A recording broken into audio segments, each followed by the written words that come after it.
Pakistan super league PSL এ দল পেয়েছে বাংলাদেশের 3 ক্রিকেটার। তবে আদৌ পিএসএল খেলতে পারবে কিনা তা এখনো জানি না। একই বললেন নাজমুল আবেদিন ফাহিম। তাহলে আগের বিসিবি আর এখনের বিসিবির মধ্যে তফাৎ কি? এমন প্রশ্নের উত্তর জানতে পুরো ভিডিওটি দেখতে থাকুন।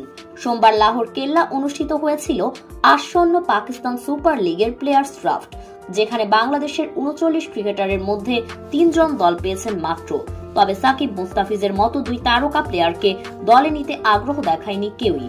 তবে লিটন দাস, রিশাদ হোসেন এবং নাহিদ রানাকে দলে টেনেছে 3 পাকিস্তানি ফ্র্যাঞ্চাইজি। দল পেলেও খেলতে পারবেন কিনা টাইগার এই ক্রিকেটাররা? ভক্ত সমর্থকদের মনে এমন প্রশ্নটাই উকি দিচ্ছে বারবার, কারণ অতীতে অনেক ক্রিকেটার বিদেশি লিগে দল পেলেও খেলার সুযোগ পেয়েছেন খুবই কম। তবে এই 3 ক্রিকেটারের খেলা নিয়ে ইতিবাচক বিসিবি পরিচালক নাজমুল আবেদিন ফাহিম বলেন, আগে বোর্ডের সঙ্গে কথা বলবো, তারপর মেডিকেল টিমের সাথে কথা বলবো। এরপর তারা যদি মেডিকেল ফিট থাকে তাহলে তারা অবশ্যই খেলবে, কারণ বিদেশি ভালো টুর্নামেন্টে খেললে ওদের জন্যই ভালো। আর তাতে যদি আমার বাধাই হয় তাহলে আগের বিসিবি আর আমাদের মধ্যে পার্থক্য কি রইল?